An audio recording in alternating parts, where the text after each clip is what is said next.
गुरुपौर्णिमेला व्यास पौर्णिमा म्हणतात, कारण व्यास हे समाजाचे खरे गुरु होते. व्यासोच्छिष्टम जगत सर्वम असं मानलं जातं. म्हणजे व्यासांनी इतकं सर्वस्पर्शी लिहिलं आहे की त्यांनी जणू अख्खं जग उष्टावलं आहे. आता नव्याने लिहिण्यासारखं काही नाही. या दिवशी त्यांचा जन्म झाला असं मानण्यात येतं.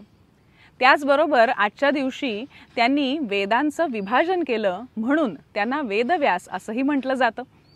गणितातही परिघावरील कोणत्याही दोन बिंदूंना जोडणाऱ्या रेषेला जीवा म्हणतात आणि व्यास ही वर्तुळाची सर्वात मोठी जीवा असते. तसंच आपल्या ज्ञानरूपी वर्तुळाच्या इतिहास आणि उपदेश या दोन बिंदूंना जोडणारी सगळ्यात मोठी रेषा म्हणजे महर्षी व्यास आहेत असं म्हणता येईल. आजही आपण जिथून ज्ञान दिलं जातं त्या जागेला किंवा मंचाला व्यासपीठ म्हणतो ते याचसाठी.